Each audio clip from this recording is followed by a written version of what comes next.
We'll be late, so we're good to go. Let's start. Let's pray.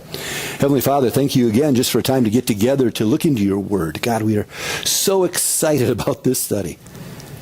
And I pray, Lord, that you would help us to grasp the truths, the structure, the significance, and even the background of this portion of your word. God, bless us with your presence here now as we gather in the name of Jesus. In Jesus' name, amen. Before we get started, just a couple of things. I started teaching in classes with the School of Ministry. And in the School of Ministry, I was asked to do church history. I ended up doing church history a lot, and I was kind of studying as I was going. I'd only studied it for a couple of years, and all of a sudden I was kind of thrust into it, so I had to really study it. And I ended up teaching it for about 10 years over there, and then over at the seminary.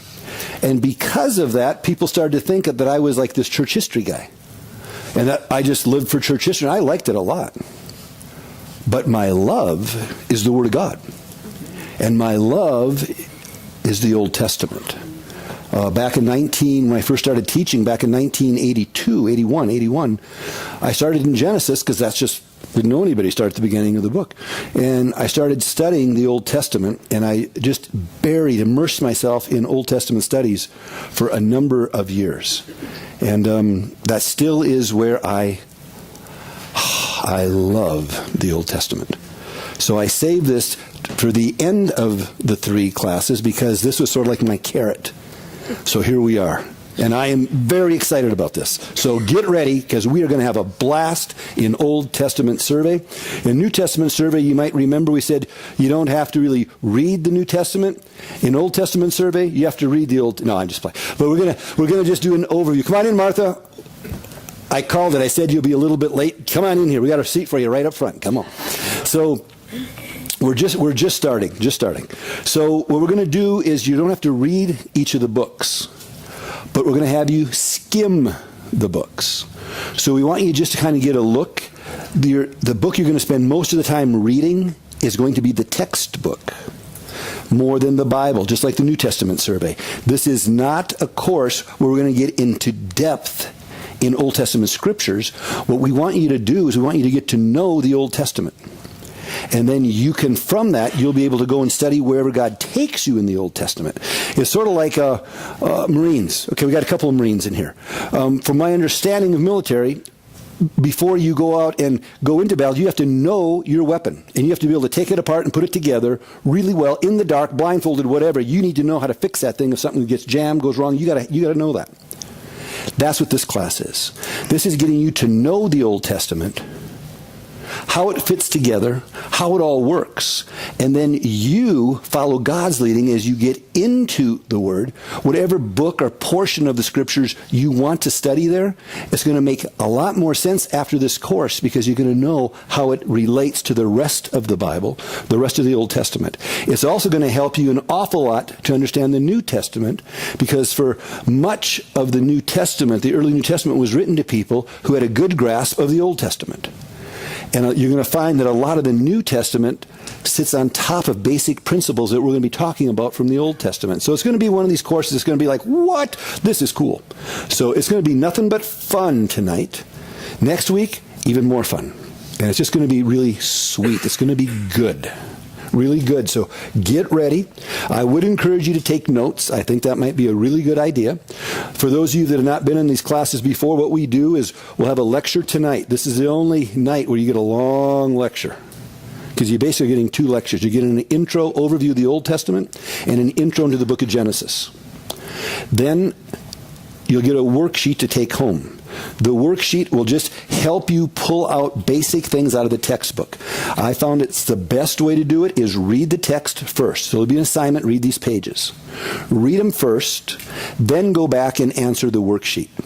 If you go to the textbook just to find the answers to the worksheet, all you're going to learn is the worksheet. And even though we're in New Mexico, and no offense to anybody here who's in education in New Mexico, but I'm not going to give you the worksheet, have you fill out the answers, and then come back and give you a quiz over that worksheet. I'm not going to do that. The worksheet just helps you get the main things out. The quiz next week will be on the lecture, on your reading. There might be 1 or 2 questions from the worksheet. But there'll be a lot of things on the worksheet that will not be on the quiz, and there will be a lot of stuff on the quiz that is nowhere near that worksheet.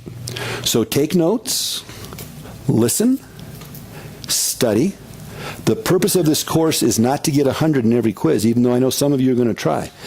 I'm not saying it. I'm not saying who. I'm not going to point anybody out. But if she misses one, you'll hear about it for the next 6 months. So don't miss anything. But anyway, Kathy just kind of raises the curve. Every class she's in, she just raises the curve. That's what she does. But glad you. Oh, there you go. There you go. See, that's how she is, a school teacher. That's how she is. But at any rate, this is hers. This is her recording. So she records it. So what we did to balance the playing field is we do have CDs. If you want to get the lecture over again, you can. So you can just pick those up and listen to that if you want. It's also online. So if there's handouts or if we end up using the screen, which we will this time around, you can see some of that again as well. If you're not here and you're out traveling, it will be online, so you can go online and watch the whole class online. So however you want to do it works. It all works. All right, I will be missing a couple of, one class for sure, and I don't know when, because we have some grandchildren being born within the next 14 days. And when they're born, we're gone. So I've got everything put together now, or I will have everything put together 2 weeks in advance. So if I'm gone, everything will be done. The lectures are already done. Everything's done. The homework assignment, the quizzes, it's all there. So it'll just be passed, and there'll be someone else who'll come in and teach it, and I'll miss 1 week. It depends when it happens, but I'll be gone like for 3 days. But I might miss a week if I am. Oh, the babies are born. Do we still have class? The answer would be yes. Yes, of course. So we make sure we got that. So class is class. We're having class. Okay, so that's what we've got. I think we're ready to go. Now, Old Testament. How did it come into existence? How did we get these 39 books from all these different authors, the first part of our Bible? How did we get them? Well, we see that God started giving these books to his people around 1400 BC. And over a period of 1,000 years, from 1400 BC to 400 BC, the books that we know as the Old Testament came into existence. Now, when we look at the Old Testament, there's something that from the New Testament class you guys might remember, something called a canon. And a canon just means a measuring rod, one N. There's 2 N's in the canon, not 3, just 2 N's. C-A-N-O-N. So it's not a double N, just C-A-N-O-N, a canon. And it means a measuring rod. Think of it like a yardstick or a straight stick. It's something that is used to measure something to make sure it's right. So there was a New Testament canon that they used about, remember, 200 to 300 years after the ascension of Jesus, where they looked at all the writings. There were hundreds of them. They said, we got to come up with a standard, a canon, that determines if it's going to be included in what we call the New Covenant or the New Testament. And they said it had to have a direct tie to an apostle, remember. It had to be used in the early church. And it also had to have a life-changing effect on the readers. And it took them over 100 years to come up with a 27-book canon that we just call the New Testament. Well, the Old Testament canon was closed off about 300 BC. So the Old Testament canon closed. There was no more after 300 BC. In fact, Jewish tradition says that God stopped speaking to the nation of Israel at 400 BC. So there are 400 years from the close of when God stopped speaking to the nation of Israel, based in Judaism tradition, to the time he started speaking again when we see the Gospels taking place. So there's 400 quiet years there. There are writings during those 400 years called the Apocrypha. Jewish conservative Jews look at the Apocrypha as history books that cover the 400 years, but not inspired writings. They did not measure up to the Old Testament canon. So we have this Old Testament canon that is comprised of, in our English Bibles, of 39 books. In Hebrew, not important, just for your knowledge, it was called the Kanah, Q-A-N-E-H, not important. But these 39 books in the English Bible were books recognized as divinely inspired and authoritative for faith and practice. And it was just this standard, and it divided into 3 parts, and this is what is important. The Jews took these writings, they said, this is our canon, and they divide it into 3 sections: the law, the prophets, and the writings. Now, the writings were also known as the Psalms, but that was the order. They were called the Psalms not because of the Psalms like we know the Psalms, because the Psalms were the first of many books within the writings. So it was the first one. The writings in the Hebrew Bible were in this order. Well, let's go to the beginning. First, the law. The law, we know what the law is. The Pentateuch. Penta means 5, Tuch means books. The 5 books. The law, the Torah. All the different names for the same 5 books written by Moses. We'll spend the next month studying the Torah, the law, the Pentateuch.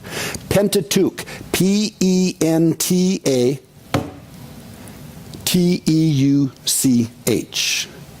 And some of you know what this means. It means make sure you get that in your notes. The Pentateuch, 5 books, also known, a.k.a. the Torah, T-O-R-A-H, a.k.a., underlined this next one, the law. Now, those 5 books, Genesis, Exodus, Leviticus, Numbers, and Deuteronomy. If it were me, I would put those 5 books in memory, and I would make certain I spell every one of those 5 books letter perfect. Because it almost makes your eyes water, doesn't it? Can't you almost see it on a quiz?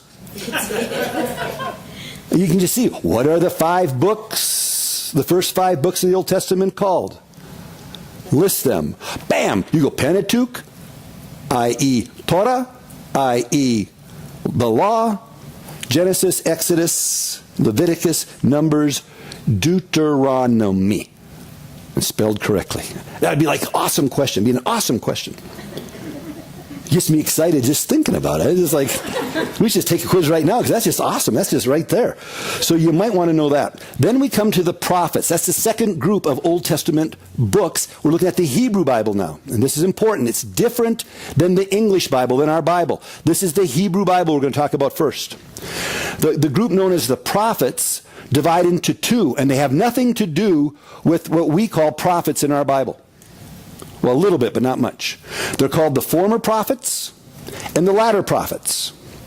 So if you grab a Hebrew Bible, of course, it's going to open from right to left. You're going to read everything backwards, but let's forget that. Let's just go like if it was our Bible. It would start off with the Pentateuch, or the Torah. Then you'd come to the prophets, and first you'd have the former prophets.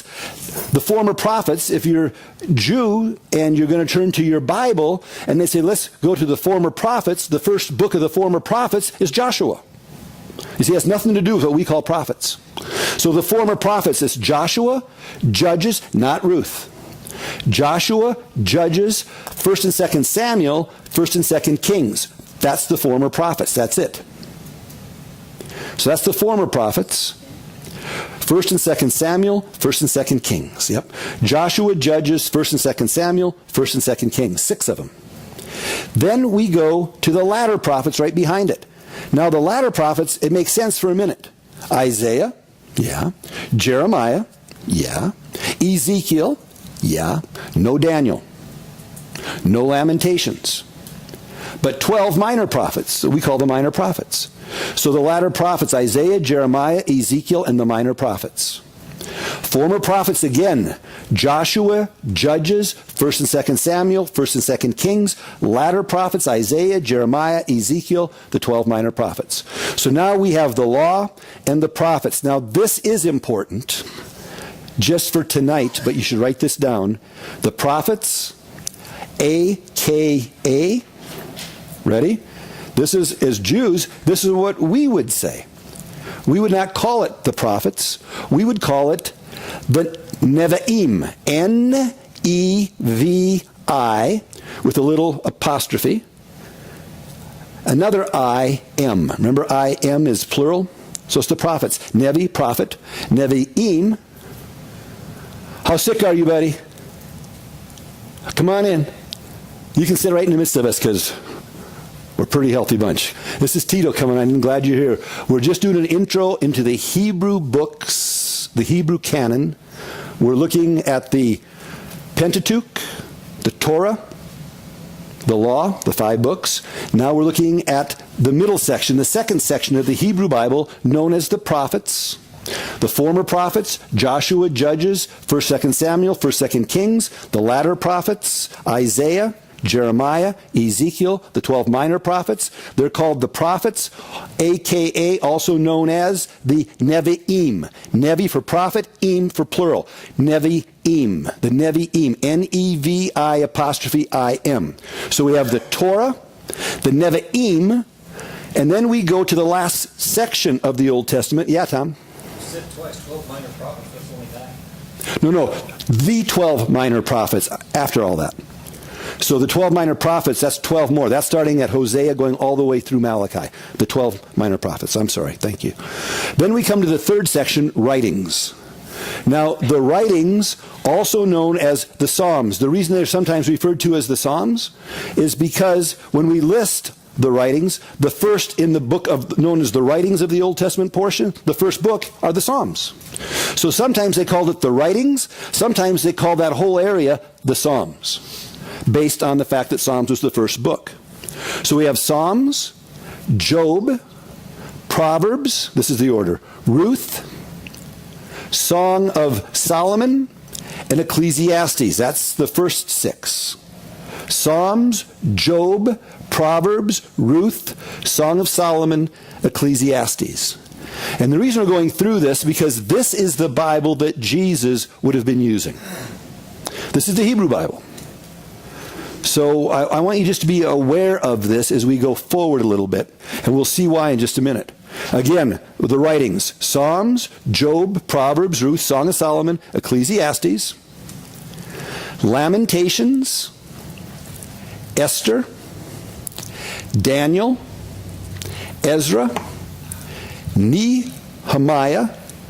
When we get to Nehemiah, that is one that most of the students that I've taught in this spell incorrectly all the time. It's Nehi, N-E-H-E, Nehemiah, not Nehemiah, Nehi. So N-E-H-E-M-I-A-H, Nehemiah. And then at the end, 1st and 2nd Chronicles. And we will see why occasionally as we go through this, we're going to jump into different passages that Jesus teaches from, and we're going to see this is his Bible. And we're going to see in the New Testament, when the New Testament talks about the blood from Abel all the way to Zechariah. We go, what? Because Zechariah is the last martyr recorded in the Hebrew Old Testament in the book of 2nd Chronicles. That's why. Yeah, Harvey? Between Daniel and Nehemiah? Ezra. Daniel, Ezra, Nehemiah, 1st and 2nd Chronicles. Now, if you have your Bibles, we want to take a look at the book of Luke.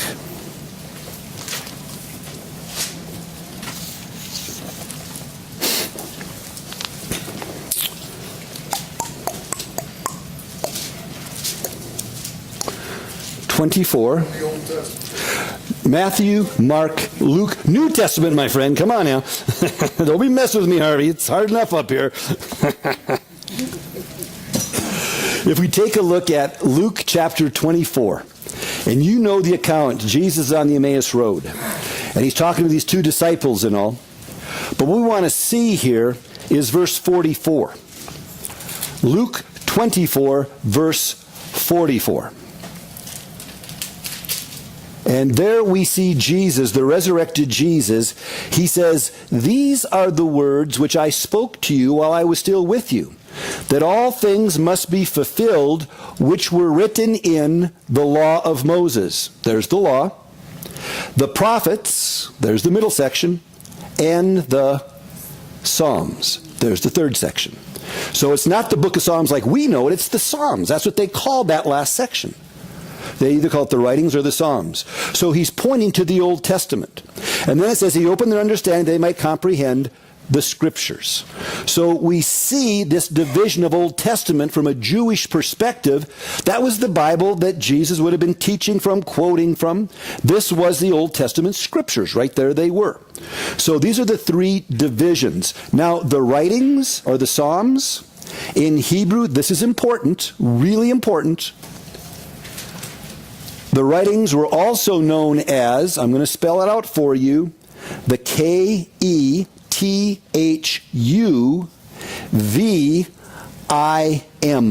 It means writings.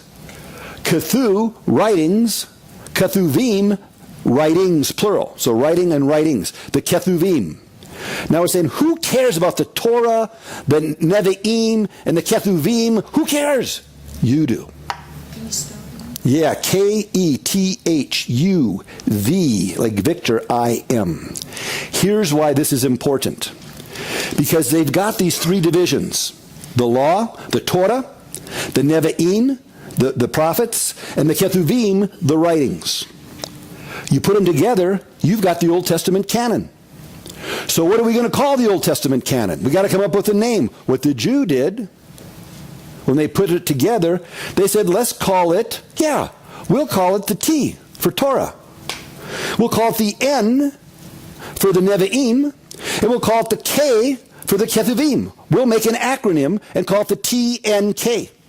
And since they didn't have vowels, you put any vowel you want. They typically put the A in there, and they call it the Tanakh. So the Tanakh comes from these three sections.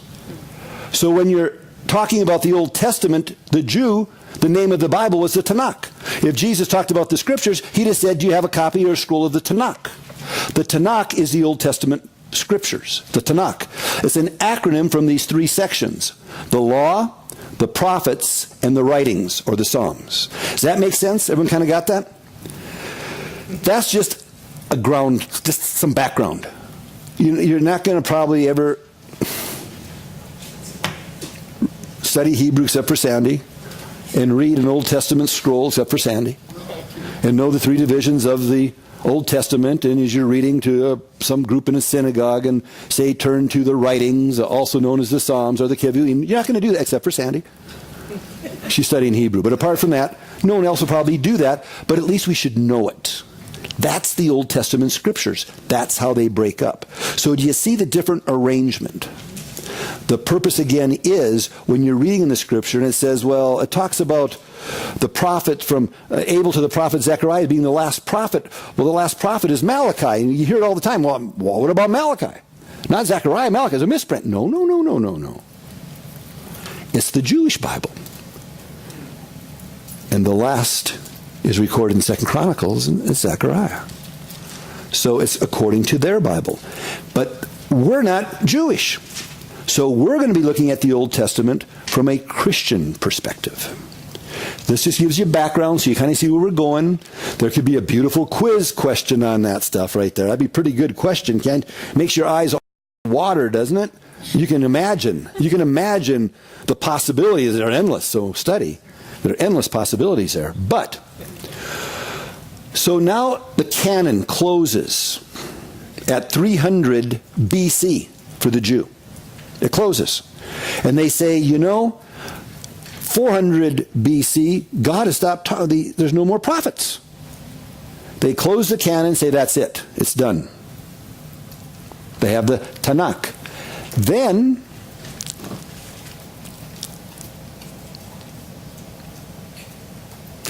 come on in.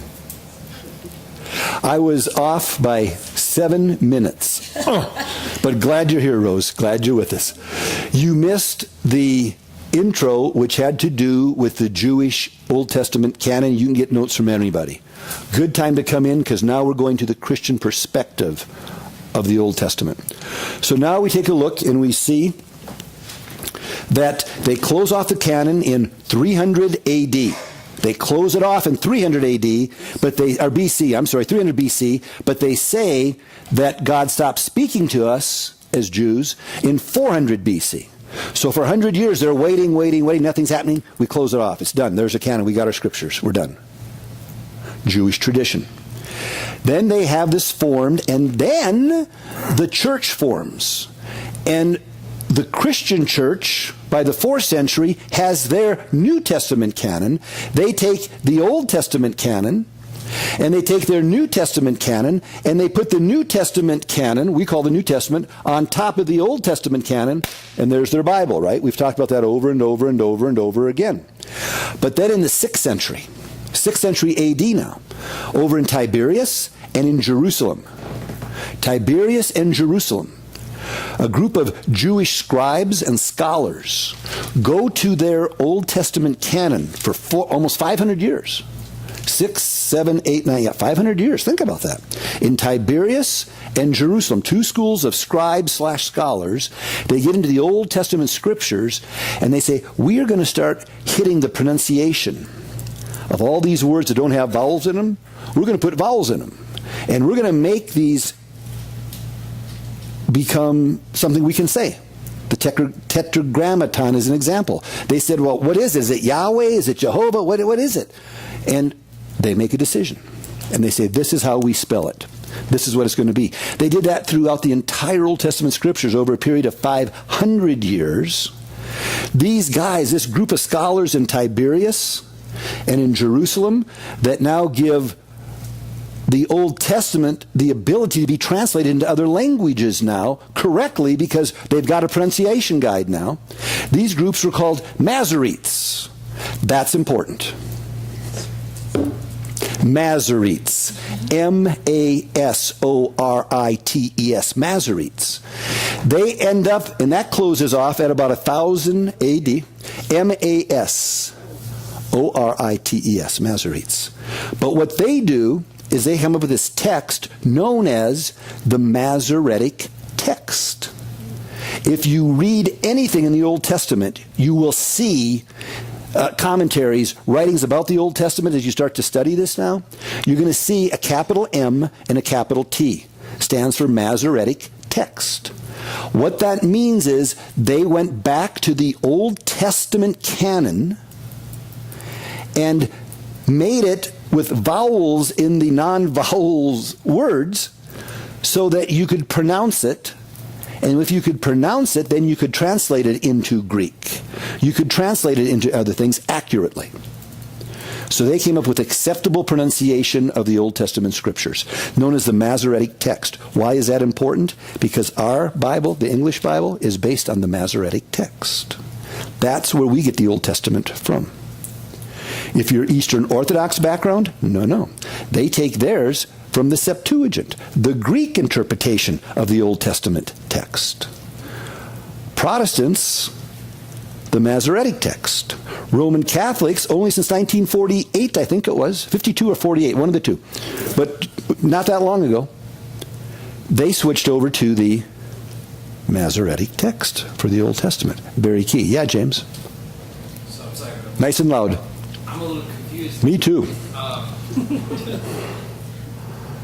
By adding different vowels, was there discrepancies behind the meaning? Not the meaning, pronunciation. The Hebrew has no vowels. They have vowel accent marks. And a lot of times it's open for interpretation, individual interpretation. So there'd be a little discrepancy how you pronounce something. Is that correct? Yeah, that's correct. So what they did is they said, we are going to make a pronunciation guide so that there is only one pronunciation for these different words. So all of a sudden, if I was going to translate it into Czechoslovakian, depending on which Jewish interpretation, Hebrew interpretation I took of that text prior to the Masoretic text, it could be completely different pronunciation. The Masoretic text solidified the pronunciation of the biblical text once and for all. We'll talk about it after class. Let's not spend time on it. We'll talk after. I'll stay here till midnight, but then I got to go. Okay, but that's what that is. So apart from that question, you get it, kinda? Mm-hmm. Does it make sense, Sandy, with the Hebrew background? You got it. Okay, good. Okay, so we've got this breakup. We've got that. Yeah, Harvey, you had a question? What was the time frame on that? That was from the 6th to the 10th century A.D. 6th to 10th century A.D. Okay, so we've got that and we've got that. Nice. It closed, we've got that. Now let's take a look at the the Old Testament from a Christian perspective. So that's the Jewish perspective. We've seen where now the Christian text falls on the Masoretic text. Now let's look at it from our perspective as Christians. We've got the Old Testament. We should know, probably do, there are 39 Old Testament books. Now, we saw the Old Testament Jewish canon, the Tanakh. We saw where the name Tanakh came from. We saw that the divisions that Jesus used there in Luke 24:44 completely different than the divisions we're going to see as we look at our Old Testament. The book orders are different in a lot of the areas, and it's different. But that's what we want to know. We want to know, how does it affect us in our Bible? So from here on out, we're going to be looking at the Christian perspective of the Old Testament. So that's it for Jewish background. Now we know where we're coming to. When we look at the English Bible, and this is going to be extremely important now. Now this is stuff we got to know. There are 39 books. They divide into 3 sections, but the sections are different than what the Jewish divisions are.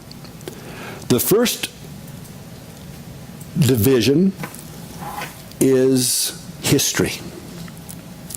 So the first 17 books of the Old Testament are all history books. The last 17 books of the Old Testament are all prophecy books. So we have history books, 17 of them. Prophecy books, 17 of them.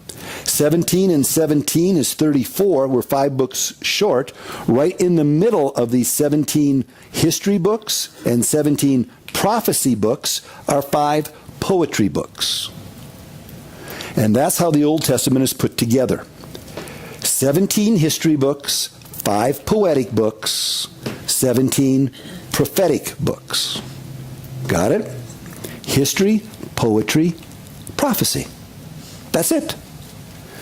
Now, if we take the history books, those 17 history books, and if you go right below wherever you wrote history, you can make that like a chart or something. Of those 17 history books, the first 5 books, I'm so thankful, we call them the 5 books, or Pentateuch. We call them the Pentateuch, so it's the same. It's like, woohoo, the same. So Genesis, Exodus, Leviticus, Numbers, Deuteronomy, the Pentateuch, the first 5 books of the Old Testament. We had 17 history books. The first 5 are known as the Pentateuch. The remaining 12 books are history books. They just call them history books, 12 history books. So we have 5 Pentateuch books and 12 history books.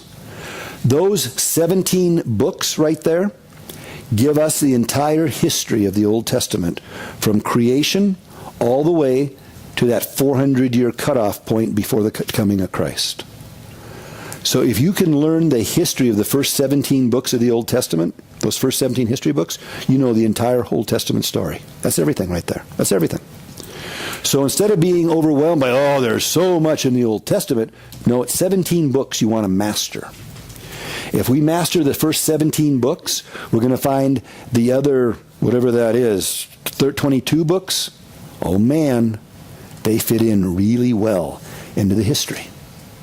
Not chronologically, they just fit in.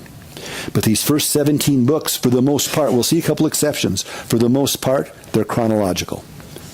So the first 17 books, for the most part, are chronological. Everything after that, not at all. So it's the first 17 books. If you've never read the Old Testament, that's where you go. It's the first 17 books. You have that, you've got it. So we're going to make certain we master the first 17 books. Then we're going to master the remaining 22 books. And you're going to have the Old Testament down. But don't be overwhelmed. It's the first 17 books. That's really where we're going to put our focus at the beginning of this course. So we'll do it a book at a time. The first 17 books, history books, Pentateuch, and 12 more history books. Genesis, Exodus, Leviticus, Numbers, Deuteronomy. Then the 12 history books. From those 12 and 5, those 17 books, I want you to know 10 key events. And if you know these 10 key events within these 17 books, you've got the history of the Old Testament.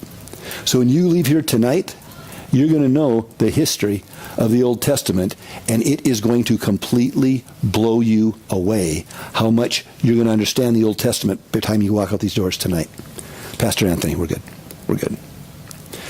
So, here we go. The first key event in the Old Testament, and this is pretty much not arguable. You can't argue this one. The first key event in the Old Testament, creation. Can't argue that. Without that, we got nothing. That's number one, creation. Number two, and we can choose to disagree on this. I just use these as a, again, skeletal framework that you can hang things on, and you can build your Old Testament knowledge if you get these 10 things down in order. Second thing, the fall. Chapter 3 of Genesis. So chapter 1 and 2, creation, the fall. Chapter 3. When we say the fall, it's where Adam and Eve succumb to the temptation of the serpent in the garden. The third major key event, the flood. It had a worldwide ramification. We're going to see why as we look at covenants later on tonight. So that's another key one, the flood. The fourth one, I hope it's this one. I'm going to say it's this one. The Tower of Babel. The scattering of the land. And I might cross that one out if I come up to 11. We'll put them together. It'll work. We'll call it that one. The Tower of Babel. The fifth one, the call of Abraham. That's huge. I got to get back to the camera. Sorry. The call of Abraham. The forming of a nation from one man. The sixth one, the Exodus. Now, the first 5 key events, they're all in Genesis. Isn't that something? They're all in Genesis. So half of the 10 key events that we're going to be hanging our hats on are found in Genesis. The Exodus comes from Exodus, Leviticus, Numbers, and Deuteronomy, the rest of the Pentateuch. So now we have that as the sixth one. Then we have the conquering of the land. Number 7. The conquering of the land. Yep, I shouldn't have done Tower of Babel. Cross out Tower of Babel and drop everything down 1. I should have wrote those down. Okay, that's what it is. So, Call of Abraham is number 4. Exodus is number 5. Conquering the land is number 6. Number 7 is the united and divided monarchy. So we've got the Exodus in the book of Exodus through Deuteronomy. We have the conquering of the land. That will be Joshua, Judges, and Ruth. The united and divided monarchy will be 1 Samuel through probably 2 Kings, we'll call it. So we can go through 2 Chronicles. Go through 2 Chronicles, that's okay. 1 Samuel through 2 Chronicles. And that was number 7, is that right? Yes. Okay. Then number 8 is the Assyrian captivity. And that's in 2 Kings and 2 Chronicles. Then we have the number 9, Babylonian captivity. And that too is in 2 Kings and 2 Chronicles. And then lastly, number 10, we have the return and rebuilding. So they come back from the Babylonian captivity back to Jerusalem and they rebuild the city walls as well as the temple. And that's found in Ezra and Nehemiah. Return and rebuilding. So those are the 10 key events I want to make certain you guys are familiar with as we go through this. So if we have an understanding of those 10 events and the 17 books of the historical portion of the Old Testament, you can be pretty good. Now don't be overwhelmed because we're getting a lot of, we've got till May to figure this out, so we'll be okay. We'll go through it one book at a time. This will make sense. But this is just kind of the skeletal framework. Now if we go back to the 17 prophetic books in our Old Testament Bible, what we see there is just as the history books divided up 5 and 12, the prophetic books also divide up 5 and 12. And the first 5 prophetic books are known as major prophets because of their length, not of importance, their length. They're typically longer. The major prophets, remember, Isaiah, Jeremiah, and then because Jeremiah is believed to have written Lamentations, even though it's only 5 chapters long, they call that a major prophet because it attaches to Jeremiah. And then Ezekiel, Lamentations, and then Ezekiel, and then Daniel. So in our Bibles, Daniel is considered a major prophet. In the Jewish Tanakh, it's considered a writing, not a prophet. Interesting. So it's just interesting. Say them again. Isaiah, Jeremiah, Lamentations, Ezekiel, and Daniel. Then we come to the 12 minor prophets. So it goes 5 and 12 again. So notice how parallel these are. The history books, Pentateuch 5, the rest of the history books 12. The major prophets 5, the minor prophets 12. So 17 like bookends, and right in the middle, we have the 5 poetry books. Now, Hebrew poetry is different than Greek poetry. We're a Greek-based nation. Our language is not based at all on any Hebrew concepts at all. We go from left to right. The Hebrew language goes from right to left. So, side note, real quick, it's interesting. All languages seem to be flowing to Jerusalem, which is always interesting. It's a mislerism, but it's interesting. All languages flow to Jerusalem. If you take Jerusalem on a map, all the languages that are to the, I gotta look this way, all the languages that are to the west of Jerusalem, they're read from left to right. All languages that originated to the east of Jerusalem go from right to left. It's just kind of interesting. So all languages flow into Jerusalem. Interesting. But in Hebrew, they don't rhyme, in their poetry, they don't rhyme words. In our language, we typically rhyme words. Mary had a little lamb. Her father shot it dead. Now it goes to school with her between 2 hunks of bread. It just rhymes. So they just rhyme. So that's poetry for us. But when it comes to Hebrew poetry, they rhyme thought, not words. So when we get into poetry, these 5 books, we're going to be looking how they have parallel thoughts through, they'll say something and then they'll reword it in a whole different phrase. But it'll rhyme, it'll enlarge that first thought.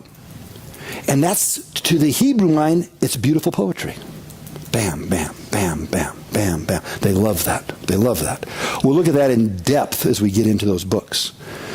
The reason that is important is the 5 poetry books, Job is a poem.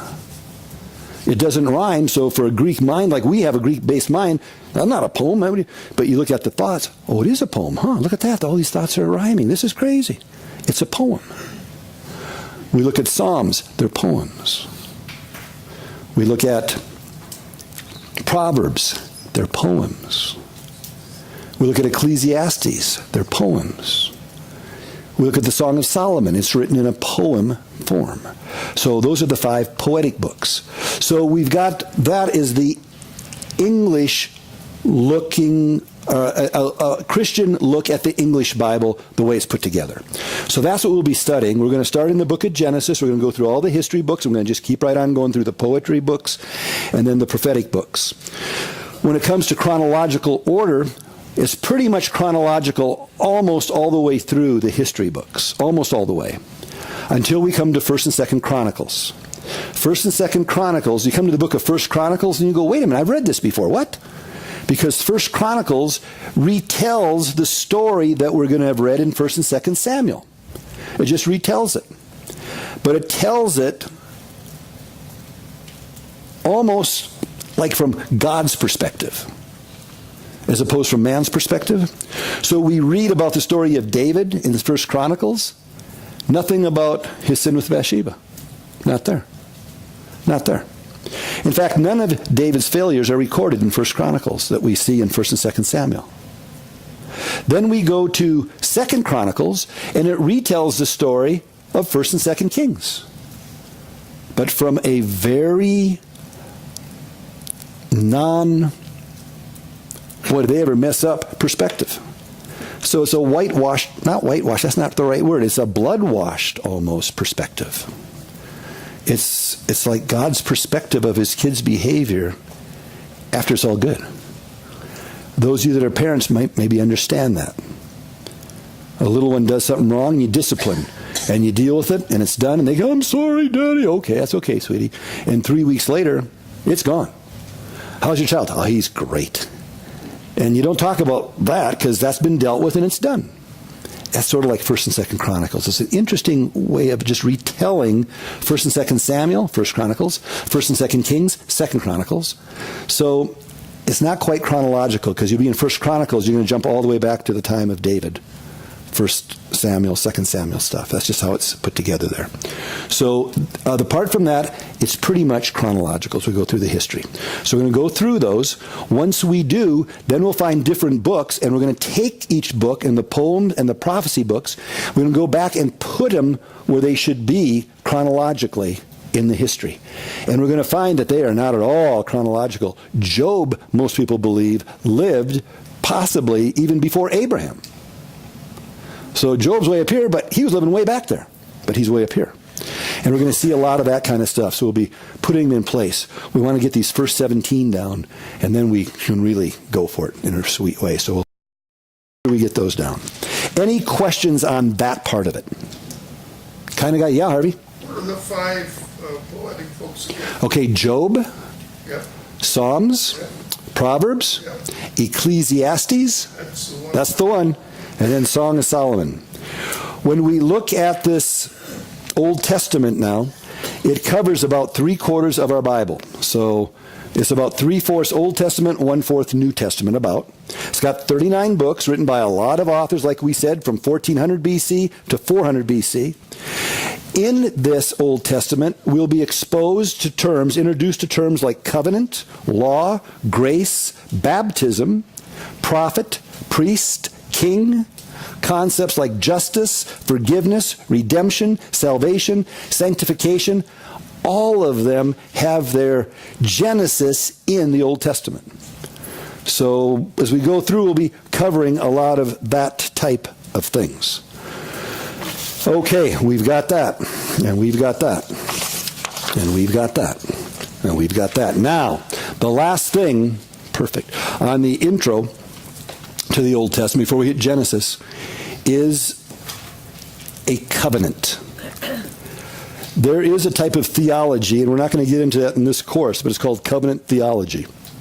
And I want to be careful with that, but there are 6 covenants that we're going to be talking about. There are more than that in the Old Testament, but we're going to, for this class purposes, we're going to look at 6 of them. And these 6 covenants really define the work of God and the redemptive process of God for us as believers. And if we can get these 6 covenants ingrained in our mind, when we're reading the Old Testament, it just falls into place. This is really one of the keys that unlocks the Old Testament. So we want to spend the next 7 minutes covering something that has been developed over the course of 800 years. So here we go. But longer than that, so we got 8 minutes. We can do this. But these covenants, there's going to be a handout that I'm going to give you. It's a 7.5-page handout. And those of you in a New Testament survey, you know the handouts. You might want to know that. So read the handout and highlight the handout. Take notes on the handout. Don't have to memorize the handout, but enjoy the handout. It's written by one of our favorite authors, Chuck Colson. And it's on covenants. But it's very well done. It's excellent. So take your time, get a cup of coffee, and just spend a morning. You can read it in about 25 minutes. It's not deep reading, it's fun reading. But it's going to make a lot of sense. I'm not going to explain it all to you now because I would like to, but it's not necessary. He's going to do it when you read it. It's really good. Enjoy it. I would not be surprised at all if some of those things don't pop up on a quiz somewhere because, man, the quiz has already been written and it looks really good. And that covenant handout is really, really good. You'll enjoy it. It'll give a definition of a covenant, how a covenant works, the purpose of a covenant, the whole bit. It's going to be awesome. But one of the things I want to make sure we get is the covenant, the first covenant. There are two of them. Don't write this down. I'm just going to say this to you first. There are two covenants that I've always learned when I've studied through and I've taught through a book called Things to Come out of Dale Theological Seminary. I used to teach that up in my men's discipleship years ago. And in there they had two covenants. They had one called the Eden covenant, or they called it the Edenic covenant. And then they had the Adam covenant, or the Adamic covenant. And the Edenic covenant from Eden was in chapter 1, and Adam's covenant was in chapter 2. What Colson does is he combines the two of them, and he calls it the creation covenant. That we need to know, because that's what we're going to do in this class. So it's a covenant that God makes with creation, and I love the perspective of this handout you're going to get, because we're going to see that it's an unconditional covenant that God made with creation. He made it with his creation, with his world. He made it. And this as you go through it, you'll see it's amazing. The sun's going to come up in the morning, it's going to go down at night. It's going to do that. Day and night. It's going to, or night and day. It's just going to happen. Part of the covenant. And there's all these aspects you can see of the covenant that it doesn't change. It's going to rain sometimes, it's not going to rain sometimes. All part of the covenant that he talks about in these first two chapters. So he's got this covenant. So you're looking at this covenant that God has with creation. And then we're going to see the sin coming in, of course, in Genesis 3. We'll look at that next week. And we're going to see something called, we'll get that, you'll get it in your reading, but it's called the Proto-Evangelica in 3:15 of Genesis. It's the first gospel, where after the fall, God confronts Adam and Eve and the serpent, and then he says that your seed and his seed, talking to Eve, there's to be enmity with, talking to the serpent, your seed and the woman's seed is going to be at enmity and all this, and you're going to bruise his heel, but the Messiah basically is going to crush your head. The Proto-Evangelica. So God creates this perfect world, has this unconditional covenant. Sin comes into the world and mars it. Now death is there. Then it goes into the next covenant, the covenant with Noah, the Noahic covenant. And the Noahic covenant, as you read through this, you're going to see that this covenant, it goes into a worldwide covenant now. It goes from a creation now to a worldwide covenant. We'll be looking at that in Genesis 9. And then it goes from a worldwide, it goes to the Abrahamic covenant, goes to a nation, the nation of Israel. And then it goes from there into Exodus 19, the Mosaic covenant. This is how you worship me. This is how you interact with me and with each other, the Mosaic covenant, the Old covenant. And then we're going to look at the Davidic covenant in 2 Samuel chapter 7, that this Messiah now is going to come through a kingly line, the Messianic line. And then when we look at the new covenant, we talk about all the time, Jeremiah 31 to 34, there's going to be this new covenant where sin will be taken away and everyone will know me personally, and we're going to see how the Messiah fulfills that. And Jesus, and remember, on the night that he instituted we call communion, he said this is the blood of the new covenant. So the old covenant goes away in the new covenant. So these 6 covenants. So as we look at an overall picture, God created this world, this universe, and it was like awesome. And he had this unconditional covenant, and sin came in and marred it. But Jesus came to fix it. Hence John 3:16, for God so loved the world, that he comes back and deals with the sin that marred that original covenant with the new covenant. So you'll read this thing, and I just want to put that on you so as you read it, you kind of see where it's going. But it's going to be mind-boggling. If you really want to study, have your Bible open. Check out the different scripture verses that are going, read it, outline it, put it together. Because if we can get these 17 history books, if we can get these 6 covenants, that we're going to study them in depth as we get to them, if we can get those 2 concepts down, plus these 10 major events of the Old Testament, bam, you're home. You can teach Old Testament survey. That's everything in a nutshell right there. Everything else just hangs its hat on that skeletal framework. Kind of got it? Kind of got it? That's the direction we're going to be going. So that's the introduction. That's what we got. Now, let's get into Genesis. We're supposed to get in Genesis at 8 o'clock. We're good. Okay. Genesis, the first book of the Pentateuch. The human author, most people conservative Christians, we're not going to get into the liberal theology position on the different types of authorships and the many different sources, and we're not going to get into that. We're going to take a very conservative evangelical position on the authorship of the Scriptures. I just like the company I'm in when I take that position. So that's the position we're going to teach you. If you want to get into a liberal position, go ahead, but we're not going to do it here. So just know that there are some liberal theologians that try to deny the authorship. I think in the textbook it'll mention it briefly, but it's going to take the conservative authorship of the Pentateuch. And that is Moses. The human author of the first 5 books, the Pentateuch, is Moses. The name Genesis gets its name from the first 3 words of the book. In Hebrew, not important, but for Sandy's perspective, Bereshith, but it means beginning, in the beginning. So, in the beginning, and that is typical of most of the books in the Old Testament. The name is derived from the first few words of the book. So, when they were looking for a scroll, where's the scroll? Which scroll? You know, in the beginning. It starts off in the beginning. Oh, yeah, in the beginning. So, they'd call it in the beginning. In English, the beginning of something is the genesis of something. So, we call it Genesis, based on the first few words of the book that we're looking at, Genesis, in the beginning. So in the beginning is the name of the book from the first 3 words. The key word is going to be the 5th word of the book in English. In the beginning, the title, God created. The key word is going to be the Hebrew word for created. And this is not a Hebrew class, and it's not important to know the Hebrew, but it might be kind of good to know this Hebrew. Bereshith is in the beginning, Elohim is God, and bara is created. So it's pretty easy. 3 words. Bereshith, B-E-R-E-S-H-I-T-H. B-E-R-E-S-H-I-T-H.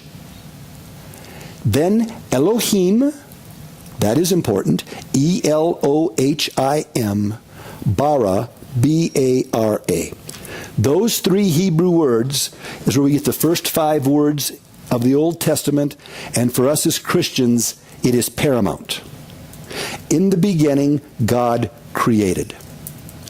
And our faith rests on those 5 words.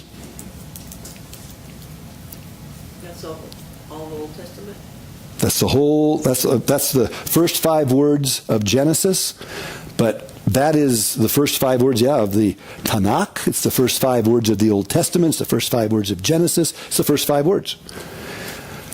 Why is it important? Because of Elohim. Elohim, we've talked about this many, many times. El, E-L, is the Hebrew word for one God. Allah, 2 gods, E-L-A-H. 3 or more gods, Elohim. I-M is plural. So if you have Elohim, it is literally 3 or more gods. So in the beginning, Hebrew says, 3 or more gods created the heaven and the earth. But what is key is the word bara. B-A-R-A. And the reason that's the key word for Genesis is because our faith rests on bara. B-A-R-A. B-A-R-A, created, is singular. It is created. Created. Bara, B-A-R-A, it's singular. It's something only one God can do. 2 or more gods cannot bara. There's a different word that's plural if the noun is plural. So the first 3 words in Hebrew, Bereshith, Elohim, bara, go against every Hebrew language tense, and it's the only place it does that. So it's saying 3 or more gods did something only one God can do. Elohim, bara. Why is that important? Because there sits the Trinity in the first 3 words of the Bible. 3 gods do something only one God can do. That is like stinking cool. So the key word for Genesis in this class is going to be bara, B-A-R-A. And when you see that, you're going to think, Elohim bara. Oh yeah, bara is good. Created it from nothing. It means to create from nothing. It doesn't mean to make something, take clay and make a house. No, it's create from nothing. So Elohim bara. So that'll be the key word, bara. There are 4 main events in Genesis 1 through 11. We've already covered them in the main events of the Bible, but this is where I got my confusion, because I put these 4 for the main events in Genesis 1 to 11. So the events of Genesis 1 to 11 happened a long time ago. And that's usually where we get all the kinds of questions. Well, what are this? How about this? What about that? When you're getting into the Word of God with either a new believer or with an unbeliever, most of the questions will come up in Genesis 1 through 11. Well, if Adam and Eve had 2 boys, Cain and Abel, and then Cain leaves, where did he get his wife? It's a question I've had hundreds of times. Was it his sister? Well, duh. Yeah, it would be his sister. Who else would it be? That's what it is. That's, of course, it's his sister. But, it's those questions that pop up. But it happened so long ago, don't get dogmatic on Genesis 1 to 11. Calm yourself. This is what we have. What we know for a fact is what is in the Word. Everything else is left over to speculation. But there are 4 main events in Genesis 1 to 11. Creation, yeah. The fall, yeah. The flood, yeah. And the 4th one, the Tower of Babel. So there's the Tower of Babel. It's one of the 4 main events in Genesis 1 to 11. Then from 12 to 50, God calls Abraham out of Ur the Chaldees and makes him the father of a new nation, the patriarch of a new nation, the patriarch Abraham. And in Genesis 12 to 50, there are 4 generations of fathers, 4 generations of patriarchs. Abraham, Isaac, his son, known as the son of promise. And you know the story, most of you know, that Abraham and Sarah, or Abram and Sarai at this time, try to help God out with providing a son for Sarai, since she is so old, and Abram, what the Bible tells us, is old. His body is as good as dead. And they have no kids, and they're supposed to have this son. They're going to adopt Eliezer from they picked up this Damascus Eliezer over in Egypt. And God says, no, he's going to come from you, Abram. Then Sarah says, well, God said from you, maybe not from me. Take my young handmaiden, go into her and have a baby with her. And Abram said, okay. So he does, and they have Ishmael. And that's, God said, no. And for 13 years, God doesn't talk to him anymore. Interesting, 13, the year of the number of rebellion and all. But then all of a sudden, here comes the son of promise. That's Isaac. He's the second patriarch. Abraham, then Isaac, the son of promise, the son that God promised. And you know about the testing God does with Abram at Mount Moriah and all, with this son of promise, the only son that God recognized. He says, take your son, your only son, Isaac, whom you love. So Isaac, the son of promise. Then Isaac has 2 sons, Esau the firstborn and Jacob. But Jacob, the younger of the 2, becomes that 3rd patriarch. And it is from Jacob, whose name gets changed to Israel, who ends up having 12 boys and 1 recorded girl, Dinah, with 2 wives, Leah and Rachel. Leah the first wife, Rachel the second wife, and then Rachel's handmaid Bilhah, and then eventually Leah's handmaid Zilpah. And we look at those 12 children, and it's a study not for this class, but those of you that like to study, or you think, this is kind of boring, I know all this, learn this. Because this is essential if you want to understand the Old Testament, is take the 4 women that Jacob had children with, take Leah, list the 6 sons of Leah, list the 2 sons of Rachel, list the 2 sons of Bilhah, list the 2 sons of Zilpah, look who they are, and you will find that throughout the Old Testament, those roots, depends whose mom they were, those are the tribes later on that stick together in different issues. It goes back to how they related to which mom they came from. It's just kind of an interesting study. Just memorize them. It doesn't take long. Just memorize them. There they are. If you don't memorize them, you should know this. The tribe of Judah, that's where Jesus comes out of. You should know who his mom is. Leah. Very good. Leah. Someone said Mary. Bless your heart. Whoever said Mary. That's good. But Leah, I'm talking to these 4 women, these moms here. So Judah's mom was Leah, his first wife, the wife that he got through deception. It wasn't the firstborn of Leah. Remember, Reuben was the first one, and then it was Simeon, and then Levi, and then Judah. Judah ends up being the fourth son of Leah, but you should know that. You should know that. That's kind of important. I'm sorry? Two. Just Joseph and Benjamin, yep. You can go in the scripture and get all those. I'm not going to do it all for you, girl, but that's it. Besides, I'm not sure. I know it's Gad and Asher, and Issachar and Zebulun, but I forget which way it goes now with the man. I don't know. Is it Dan or Gad? I don't think so. Okay, cool. That's like I say, I'm not sure. So there you go. So go for that. Okay. No, it's Gad and Asher and Dan and Naphtali. There it is. I do have them written down. Gad and Asher are Zilpah, and Dan and Naphtali are Bilhah, Joseph and Benjamin. There we go. Okay. So we've got that. Those are the first three patriarchs, Abraham, Isaac, and Jacob.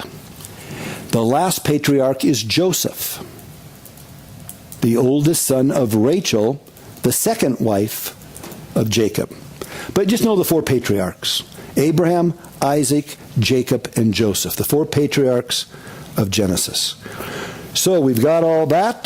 There we go. At the end of Genesis, at the very end of Genesis, Jacob is in Egypt now. They're gone into Egypt. The children of Israel are in Egypt.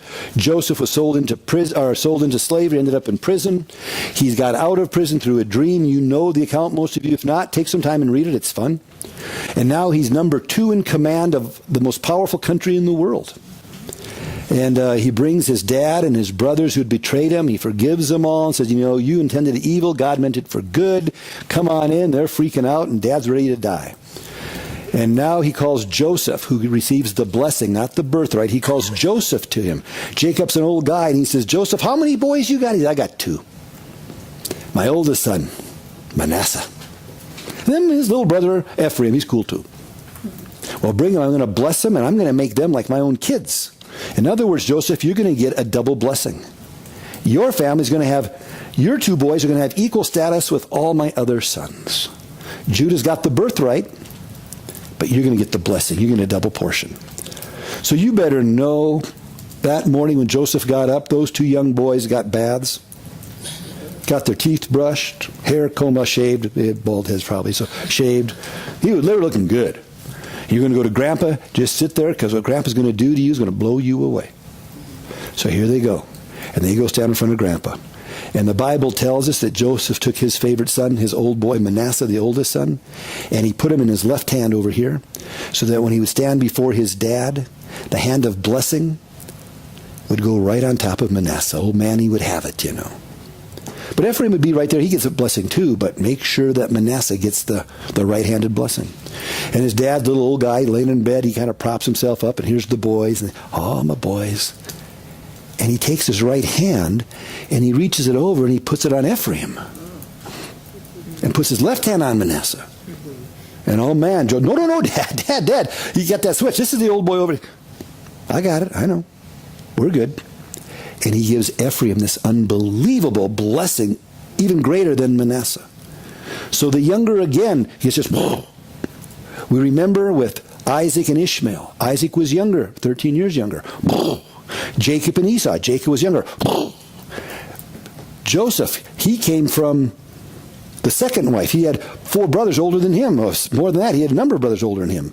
But he was the younger. And now he's got the 2 boys. And again, the blessing goes to the younger. Over and over and over again, we see in the patriarch system, the younger keeps being elevated. It's the younger, it's the younger, it's the younger. So here's Ephraim. He gets all this blessing. So now of all the 12 tribes, or 13 tribes, literally, if we count Levi in there, because there were 12 brothers and now Joseph has 2, there's really 13 tribes of Israel.